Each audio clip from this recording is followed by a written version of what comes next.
중국 전역이 충격에 빠졌습니다. 2025년 중국 교육부가 발표한 전국 학습 표준화 지침은 공식 발표 직후 세계 교육계의 주목을 받았습니다. 그러나 그 주목 이면에서 수천 명의 아이들이 조용히 울고 있었습니다.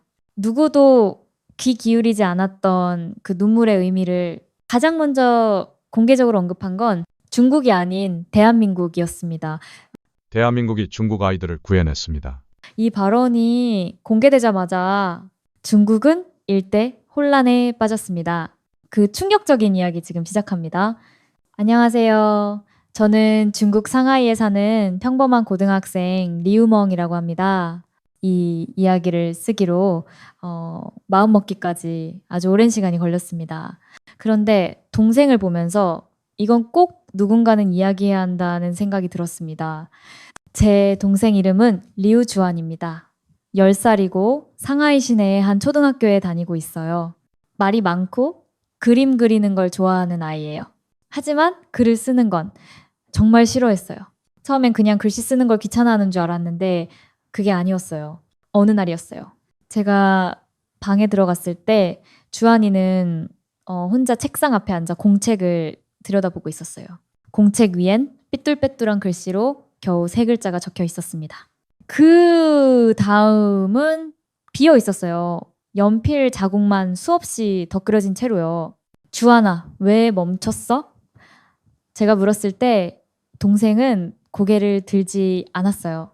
조금 있다가 겨우 들리는 목소리로 말했어요. 글씨가 튀어나와. 계속 움직여. 그 말을 듣고 저는 멍해졌습니다. 그리고 곧바로 그게 그냥 귀찮아서 하는 핑계일 거라고 생각했죠. 주한아, 또 그런 소리 하면 안 돼. 공부는 다 힘든 거야.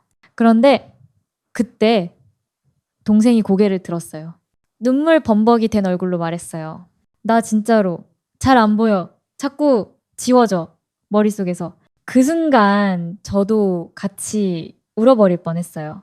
그 애 눈에는 무서움이 보였거든요. 자기 머리에 뭔가 이상이 생긴 것 같은 그런 두려움. 그날 저녁 부모님과 저녁을 먹으면서 조심스럽게 말을 꺼냈어요. 혹시 주한이 병원 한번 가보면 안 될까? 글자가 이상하게 보인다고 하던데? 하지만 돌아온 건 단호한 반응이었어요. 그건 다 핑계야. 요즘 애들은 핑계만 늘었어. 쓸데없는 소리 말고 숙제시켜. 부모님은 주한이를 사랑하지만 이해하는 방식은 너무 달랐어요. 엄격하게 키워야 한다는 게 늘 기준이었고 노력만 하면 된다는 말을 반복했죠. 하지만 저는 그날 이후로 자꾸 마음이 불편했어요. 며칠 뒤 주한이의 일기장을 우연히 보게 됐어요. 오늘 학교 갔다. 오늘 밥 먹었다. 오늘 힘들었다. 거의 매일 같은 문장이 반복되고 있었고 한자는 서너 글자 이상 쓰지 못했어요. 그리고 마침내 그 학교에서 매달 실시하는 디지털 필기평가 날이 다가왔어요. 이건 국가 의무는 아니었어요. 주한이가 다니는 학교에서 자체적으로 도입한 시범 정책이었죠. AI 기반 필기력 평가 시스템이라는 이름으로 매달 한 번씩 학생들에게 온라인 시험을 보게 했어요. 교사들은 데이터로 성취도를 분석할 수 있다며 반겼고 부모들도 점수가 정확하다며 찬성했죠.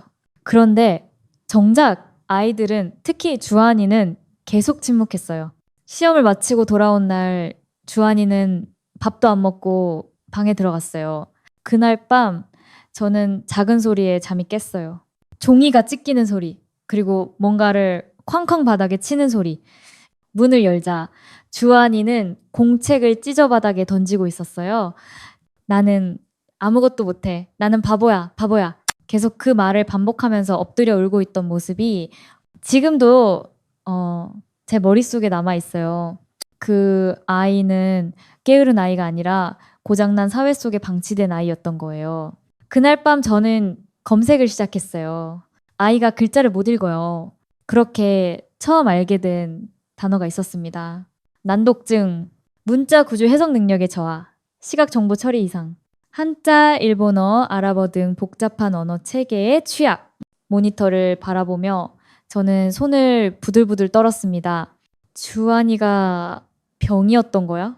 다음날 조심스럽게 다시 부모님께 말했어요. 난독증 검사 한 번만 해보자. 무료 기간도 있어.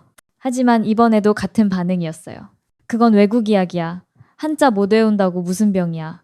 며칠 뒤 제가 K-pop 자막 영상을 보고 있을 때 주한이가 옆에 와서 말했어요. 누나, 저 글자 뭐야? 저건 좀 쉬워 보여. 그 말에 저는 숨이 멎을 뻔했어요. 가, 나, 다. 이거 한글이야, 한국 글자. 읽기 쉬워. 모양이 단순해. 그날 밤 주한이는 몰래 제 노트에 기기음 리우를 따라 쓰기 시작했습니다. 비록 혼자서였지만 그 아이 눈에선 처음으로 두려움 대신 호기심이 보였어요. 그리고 그 작은 호기심이 우리가 다시 숨을 쉴 수 있었던 시작이었습니다. 처음에는 그저 재미로 하는 줄 알았는데 주한이는 진지했어요. 노트를 꼭 쥐고 까, 나, 다 같은 글자를 매일매일 베끼더라고요. 그리고 어느 날 자기가 쓴 글자를 읽기 시작했어요. 찬찬히, 또박또박. 그때 제 심장이 이상하게 떨렸어요. 한 번도 읽는 걸 좋아한 적 없던 애가 지금은 스스로 소리를 내고 있다. 하지만 그건 곧 문제로 번졌습니다. 주한이가 학교 숙제를 하던 중 국어 공책에 가나다를 써버린 거예요. 선생님은 깜짝 놀라셨고 바로 전화가 왔습니다. 리우멍 학생 동생이 외국 문자를 쓰고 있어요. 최근에 뭔가 영향을 받았나요? 다음날 주한이는 교장실로 불려갔고 부모님도 긴급 면담 요청을 받았습니다. 학교 측은 이렇게 말했어요. 외국 문자는 혼란을 유도합니다. 학습 집중력을 해치고 자국 언어 습득에 방해가 됩니다.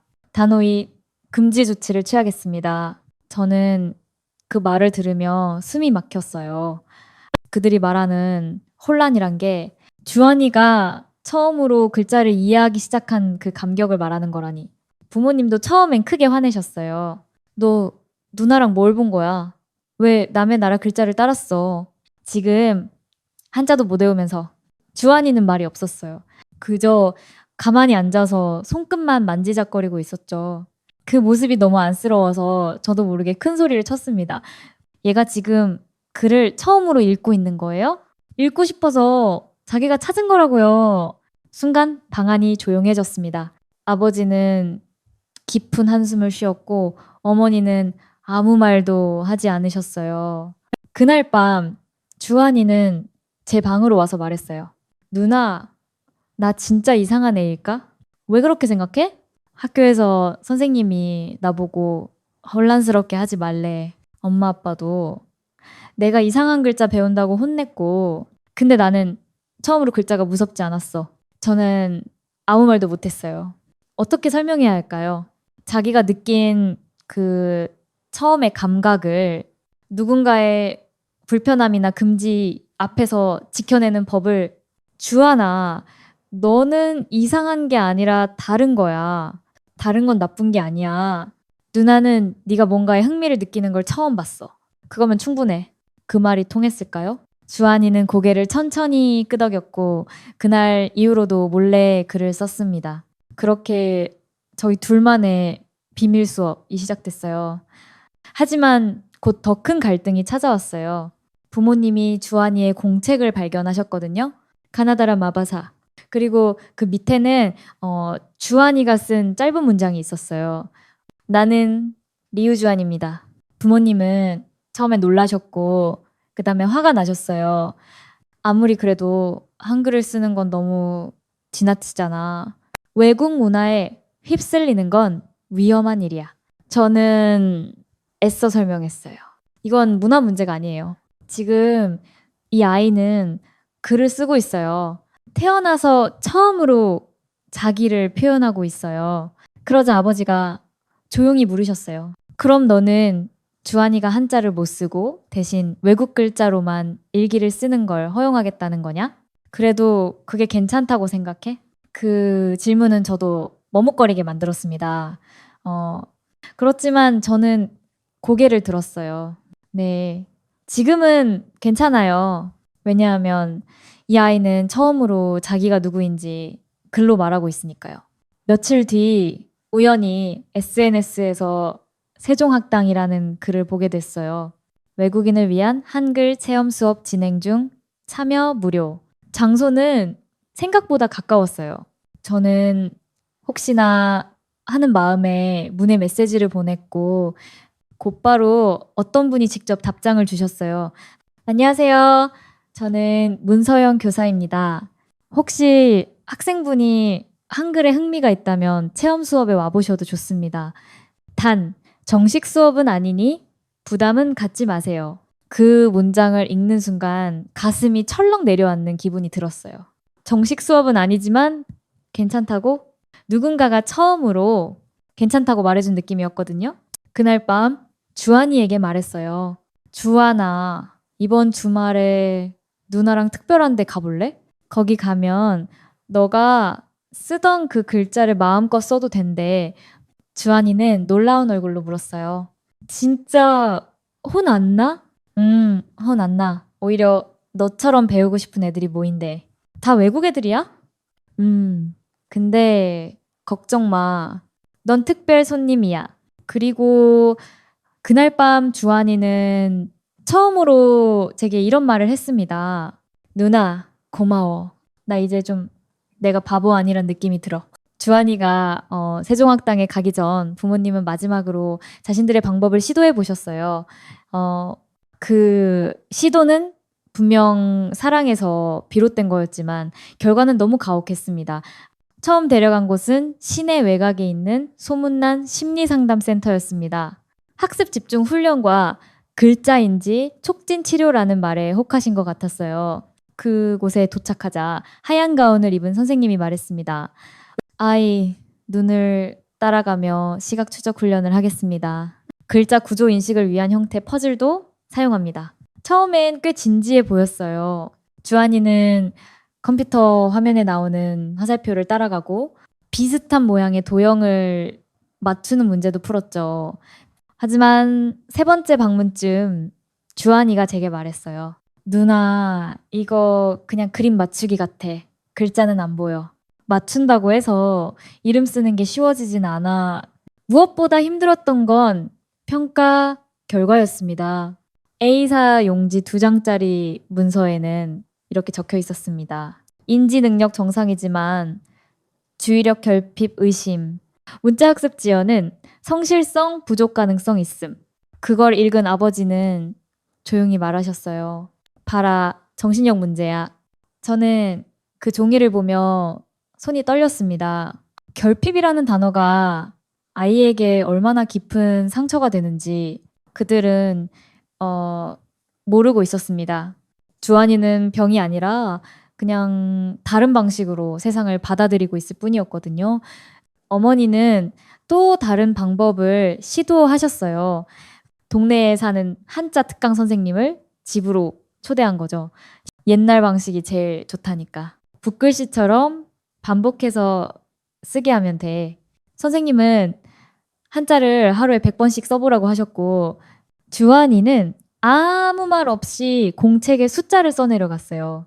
하루, 이틀, 사흘. 그리고 닷새째 되는 날 주한이는 펜을 들고 있던 손을 그냥 내려놨습니다. 더는 못하겠어. 쓰면 쓸수록 글자가 더 지저분해져.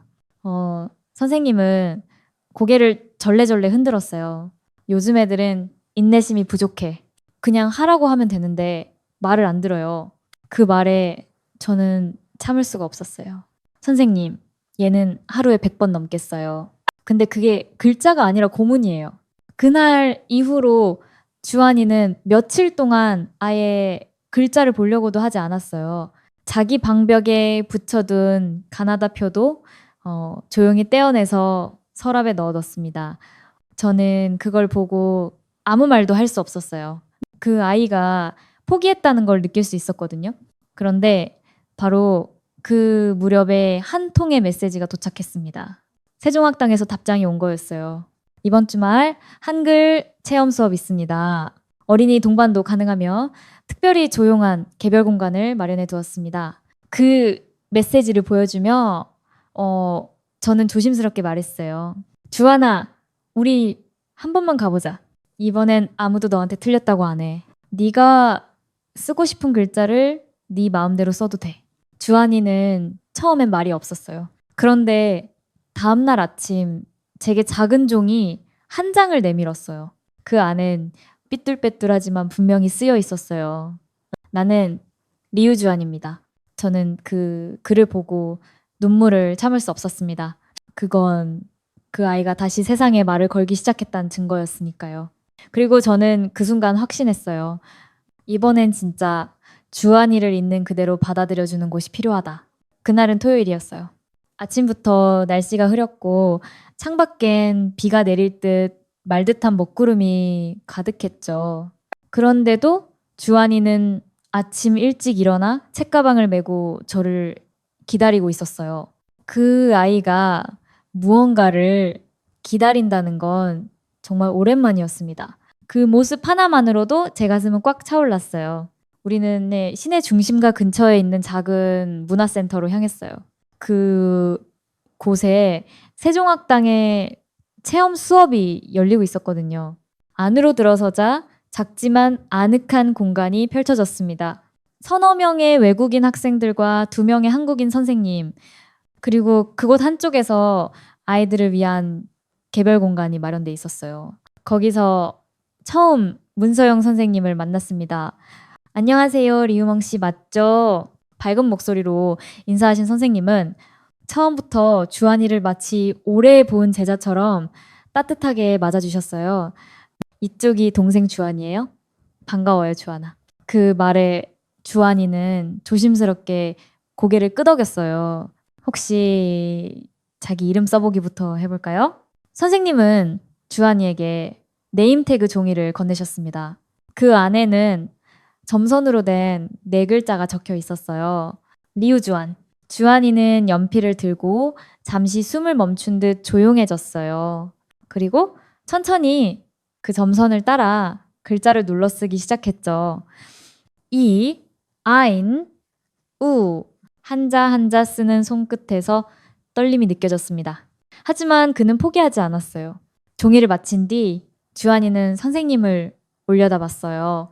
그리고 소리 내어 말했습니다. 나는 리우주한입니다. 그 순간 방안이 멈춘 것 같았어요. 선생님도 저도 아무 말도 하지 못했어요. 그 아이가 태어나서 처음으로 글로 쓴 자기 이름을 자기 목소리로 읽은 순간이었거든요. 문서영 선생님은 조용히 말하셨어요. 지금 이 순간을 잊지 않게 영상으로 남겨도 괜찮을까요? 주한이는 잠시 망설이더니 작게 고개를 끄덕였어요. 선생님은 휴대폰을 꺼내 짧게 녹화를 하셨어요. 주한아, 다시 한번 말해줄래? 나는 리우주한입니다. 그리고 주한이는 아주 조금 웃었어요. 그 영상은 단 10초도 되지 않았지만 그 안에 담긴 감정은 말로 설명할 수 없었습니다. 주한이는 그날 처음으로 내가 문제였던 게 아니었다는 걸 받아들였어요. 그동안 자기를 괴롭혔던 건 자신의 머리가 아니라 너무 복잡하고 너무 무거운 문자였다는 걸요. 수업이 끝난 뒤 선생님과 따로 짧게 이야기를 나눴어요. 이 친구는 시각적 구분보다 소리와 연결되는 구조에 강한 반응을 보이네요. 한글은 모음과 자음이 명확하게 나뉘고 발음이 직관적으로 대응되기 때문에 이런 유형의 아동에게 굉장히 유리해요. 저는 묻지 않을 수 없었어요. 그럼 주한이가 계속 한글로만 글을 써도 되는 걸까요? 한자 학습은 포기해야 할까요? 선생님은 조용히 고개를 저으셨어요. 아니에요. 우리는 포기하라고 말하지 않아요. 다만 시작은 쉬운 곳에서 해야 해요. 한글은 그 아이에게 천문이 열리는 열쇠 같은 존재니까요. 그날 집으로 돌아오는 길 주한이는 손에 그 네임태그를 꼭 쥐고 있었어요. 비가 살짝 내렸지만 아이는 고개를 들고 하늘을 봤어요. 누나, 나 이제 학교 숙제에도 이거 써도 돼? 저는 망설였지만 말했어요. 일단 우리끼리만 하자. 근데 나중에 꼭 이 글자를 알아보는 사람들도 생길 거야. 그날 이후로 주한이의 생활은 조금씩 달라지기 시작했어요. 그 아이는 여전히 학교에서 한자를 어려워했지만 한글 공책을 펼칠 땐 눈빛이 달랐습니다. 마치 이건 내가 할 수 있는 영역이야 라고 말하듯 집중력도 표현력도 전과는 전혀 달랐어요. 처음엔 기근인 같은 자음부터 시작했죠. 그러다가 가, 나, 다가 되고 어느 날은 이렇게 써 있었습니다. 나는 누나를 좋아합니다. 그 문장을 보고 저는 울 뻔했어요. 단순한 문장이었지만 그건 주한이가 스스로 만든 첫 번째 문장이었거든요. 누구의 지시도 교재도 아닌 그 아이의 생각에서 나왔다는 게 믿기지 않았습니다. 하지만 문제는 여전히 학교였습니다. 한글 공책은 숨겨야 했고 학교 숙제는 여전히 고역이었어요. 가끔은 제게 이렇게 말하곤 했어요. 누나, 내가 한글만 쓰면 선생님이 화내겠지? 그래도 나한테는 이게 더 잘 보여. 그럴 때마다 저는 이렇게 말했어요. 그래도 괜찮아. 너는 지금 읽을 수 있는 세계를 만난 거니까. 그 말을 들은 주한이는 고개를 끄덕였지만 한편으론 그 아이 안에 쌓여있던 두려움이 느껴졌어요.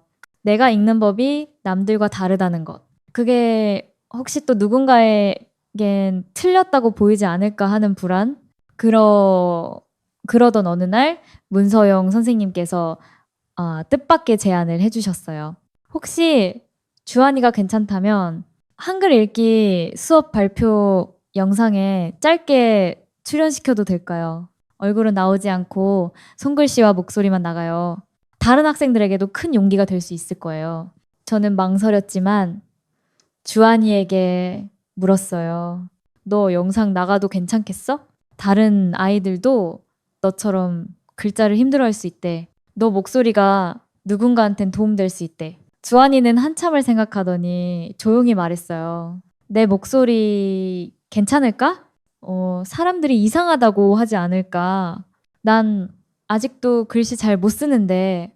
저는 웃으며 말했어요. 주한아, 너는 잘 쓰는 게 아니라 처음으로 쓰고 있는 거야. 그걸 본 사람들은 진짜 용기를 느낄 거야. 며칠 후 촬영이 진행됐습니다. 책상 위에는 하얀 종이 한 장, 그리고 검정색 펜 하나가 놓여 있었어요. 주한이는 떨리는 손으로 종이에 글씨를 써내려갔습니다. 나는 리우 주한입니다. 한자는 무섭지만 한글은 다정해요.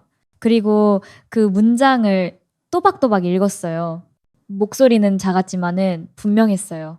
그 영상을 선생님이 SNS에 올리셨고 뜻밖에도 반응은 폭발적이었어요.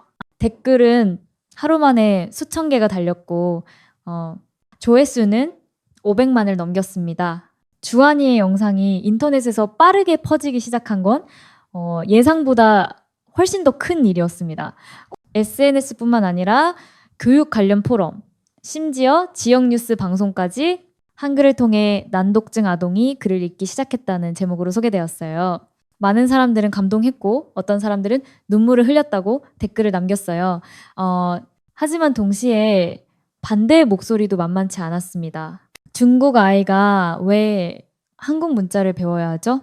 이건 교육 혼란을 조장하는 위험한 사례입니다. 그 아이에게 필요한 건 더 많은 한자 훈련이지 외국 문자 교육이 아닙니다. 이런 댓글들을 볼 때마다 저는 숨이 턱턱 막혔어요. 물론 이런 반응이 나올 거란 건 알고 있었어요. 하지만 그게 실제로 눈앞에 펼쳐지니 마음이 너무 무거웠습니다. 더 큰 문제는 주한이 학교 내부에서도 이 논란이 불거졌다는 거예요. 선생님 몇몇은 영상 내용을 보고 감동적이라고 말씀하셨지만 교감 선생님은 공개적으로 이렇게 말씀하셨습니다. 우리 학생들이 자국 언어를 어려워한다고 외국 문자로 대체할 수는 없습니다. 이건 자칫 전례가 되어서는 안 됩니다. 그 말을 듣는 순간 저는 다시 그날 밤의 주한이를 떠올렸어요. 공책을 찢으며 나는 바보야를 반복하던 그 아이에게 지금 읽을 수 있는 언어가 얼마나 소중한 것인지 왜 아무도 이해해주지 않는 걸까요? 며칠 뒤 학부모 커뮤니티 게시판에서도 논쟁이 벌어졌습니다. 어떤 분은 이런 글을 올렸어요. 아이가 한자를 힘들어한다고 외국 문자를 허용하면 다음엔 영어, 일본어, 아랍어까지 허용해야 합니까? 교육은 통일성과 기준이 있어야 합니다. 그에 대한 댓글 중 하나는 이렇게 말했습니다. 그 아이는 외국 문자를 배운 게 아니라 글자 읽는 법을 처음으로 배운 겁니다. 기준이 아이를 죽게 만들면 그 기준이 바뀌어야 하는 거 아닌가요? 그 글을 보고 저는 눈시울이 뜨거워졌습니다. 알고 있었어요. 주한이를 이해하는 사람들이 있다는 것. 그들은 숫자는 아니지만 진짜 마음을 가진 사람들이라는 것. 하지만 논란은 계속됐고 결국 교육청에서 연락이 왔어요. 교육적 실험으로 해석될 수 있는 공개 영상에 초등학생이 등장한 경위에 대해 설명이 필요합니다. 관련 교육 자료 및 학습 과정 제출을 요청합니다. 문서영 선생님은 당황하지 않으셨어요. 예상했던 일입니다. 우리가 해야 할 일은 당황하지 않고 설명하는 겁니다. 주한이는 난독증 진단은 없지만 글자 인지에서 어려움을 겪는 대표 사례입니다. 그가 한글을 통해 느낀 변화는 결코 언어 대체가 아니라 인지 접근 방식의 전환이라는 점을 강조하면 됩니다. 선생님은 그렇게 말하며 차분하게 자료를 정리하셨어요. 주한이의 필기 전후, 비교 영상, 첫 수업 당시의 녹음 파일, 한글 학습 이후 자발적으로 작성한 문장들까지 저는 그 자료들을 보면서 한 가지를 깨달았어요. 이건 더 이상 우리 둘만의 문제가 아니구나. 주한이의 이야기는 이제 모든 배움에서 소외된 아이들의 이야기로 커지고 있었어요. 주한이의 이야기가 방송을 통해 널리 알려진 뒤 놀랍게도 국제 언어교육 네트워크에서 공식적으로 연락이 왔습니다. 처음에는 단순히 감동적인 사례 정도로 다뤄질 줄 알았는데 곧 유럽과 미국, 동남아시아 각국의 언어학자들이 실제 연구 대상으로 이 사례를 요청하기 시작했어요. 난독증은 전 세계 어디에나 존재하지만 해결 방식은 언어 구조에 따라 천차만별입니다. 한글이 특정 뇌 구조에 어떤 인지적 효과를 주는지 사례 분석이 필요합니다. 그들은 주한이의 필기 영상, 음성 파일, 그리고 세종학당에서 진행된 교육 커리큘럼까지 요청했어요. 물론 모든 자료는 익명 처리와 보호 조치가 이뤄졌고 우리는 그 아이의 이름이 아니라 가능성을 세계와 나누는 일에 동의했습니다. 가장 먼저 반응한 곳은 유럽의 학습장애 아동지원 기관이었어요. 그들은 한글형 유사문자 시스템을 자체 개발해 학습 초기 단계 아이들에게 시범 적용하기 시작했어요. 학습 그중엔 이런 말도 있었어요. 아이들이 처음 쓰는 글자가 흰과 아일 때 표정이 밝아지는 걸 봤습니다.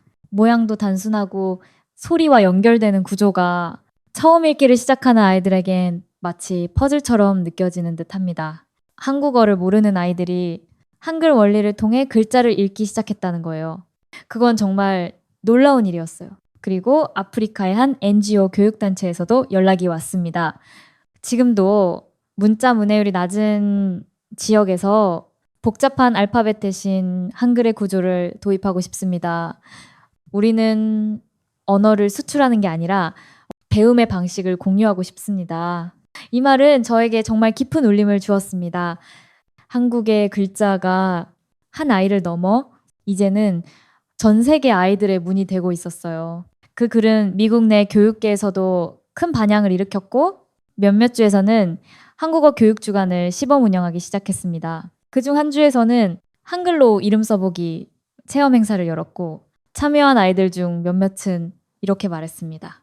이 글자는 따뜻해요. 그냥 읽는 게 아니라 들리는 느낌이에요. 그 소식을 주한이에게 들려주었을 때 그 아이는 조용히 웃으며 말했어요. 내가 쓴 글자가 다른 나라에도 간 거야? 내가 뭔가를 도와준 거야? 저는 고개를 끄덕였어요. 응, 주한아, 너는 누군가에게는 첫 글자였어. 그리고 그건 정말 멋진 일이야. 하나의 작고 떨리던 목소리가 이렇게 먼 곳까지 닿을 줄은 정말 몰랐습니다. 이제는 각국의 언어 교육 전문가들이 한글을 모범 사례로 삼아 문자 교육 시스템을 재설계하자는 논의까지 하고 있어요. 주한이의 영상이 세상에 공개된 지 딱 3주가 지났을 때였습니다. 중국 내 온라인 커뮤니티에서 이상한 움직임이 일어나기 시작했습니다. 혹시 그 영상에 나온 글자 어디서 배울 수 있을까요? 우리 아이도 글자 앞에서 울어요. 똑같이 지워진다고 말했어요. 그 글자, 한국 글자 맞죠? 따라 써보니까 우리 애가 웃더라고요. 그건 작은 파문이었지만 금세 커다란 물결이 되었습니다. 몇몇 부모들이 SNS를 통해 한글 자음표 이미지를 공유했고 기우 니인으로 시작하는 손글씨 따라쓰기 열풍이 조용히 번졌습니다. 물론 공식 매체에서는 철저히 외면당했어요. 그러나 민간에서는 오히려 더 불이 붙었습니다. 우리 아이가 가나다를 쓰면서 처음으로 소리 내어 읽었어요. 이건 언어가 아니라 아이를 살리는 도구입니다. 어떤 학부모는 아이가 한글로 엄마라고 쓴 사진을 올리며 이렇게 말했어요.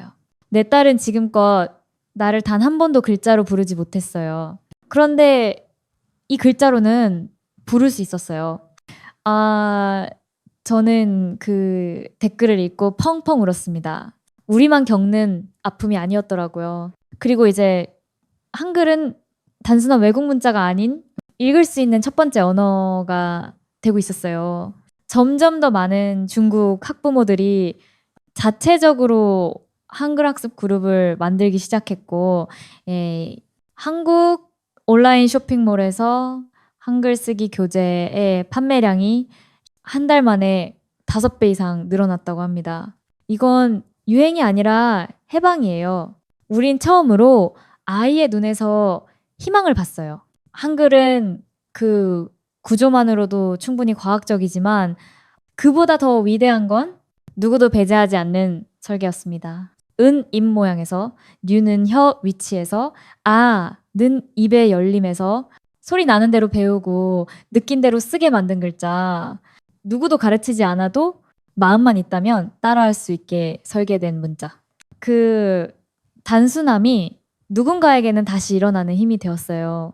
2025년 중국 교육부 산하연구기관에서 처음으로 언어 다양성과 학습 장애에 대한 구조적 대안 연구라는 문건이 비공식 유출됐습니다.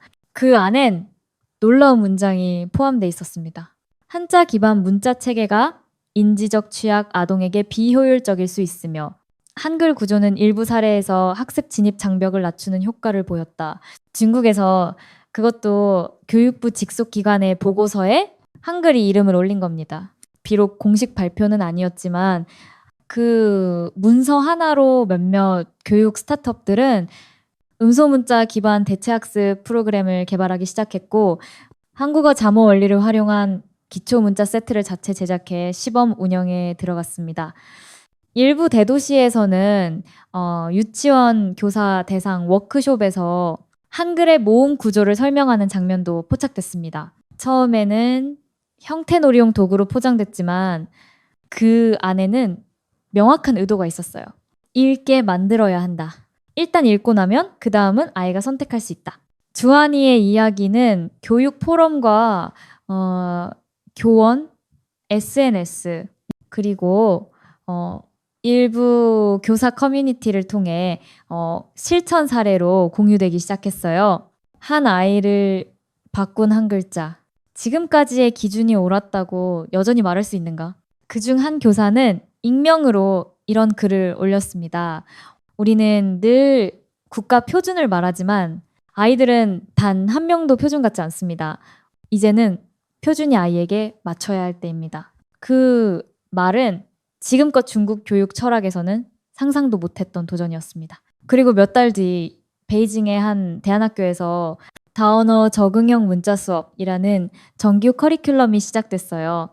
그 커리큘럼의 첫 도입 사례는 다름 아닌 한글이었습니다. 그 학교에선 이렇게 말했어요. 한글은 학습 과정을 간결하게 만들고 아이에게 읽을 수 있다는 감각을 빠르게 제공합니다. 우리는 이 감각을 인지 회복이라고 부릅니다. 이건 단순한 유행이 아니었어요. 한글이 만든 실용적 효과가 지금껏 외면되던 아이들을 제도 속으로 끌어올리고 있었던 겁니다. 대한민국은 한 번도 자신의 문자를 강요한 적이 없었습니다. 그저 세상에 이렇게 말했을 뿐이죠. 우리는 누구나 읽을 수 있도록 만들었습니다. 이게 필요하다면 얼마든지 가져가세요.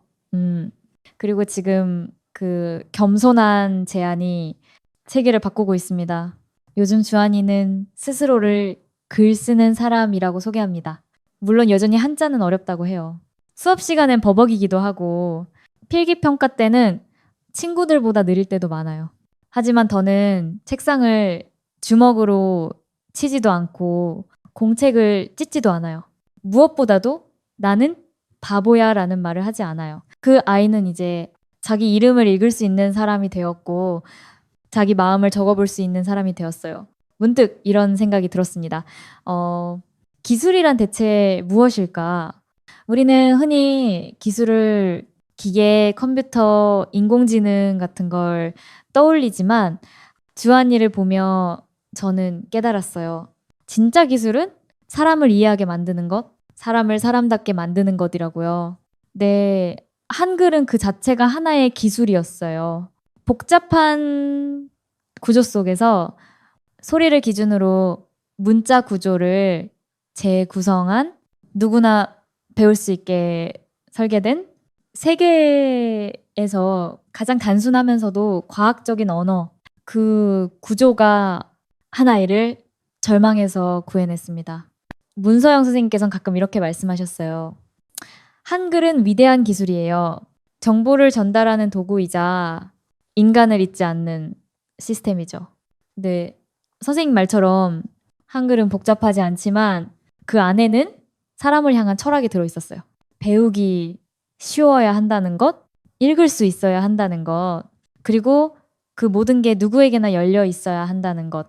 이 사연을 통해 우리가 조심스레 배워볼 수 있었던 거는 읽을 수 있다는 감각이 단순히 학습의 시작이 아니라 한 존재가 세상과 연결되는 첫 번째 다리라는 점이었습니다.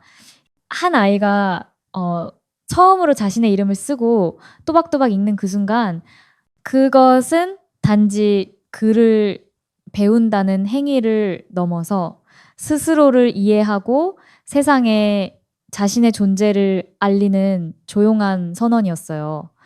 그리고 우리는 그 과정을 보며 표준이라는 이름 아래 너무 많은 것을 강요하고 있지는 않았는지, 다름을 인정하는 데 얼마나 인색했는지를 새삼 돌아보게 됩니다. 공감이 되셨다면, 그리고 누군가에게도 전하고 싶으시다면 좋아요와 구독으로 함께 해주세요. 지금까지 김아윤이었습니다. 감사합니다.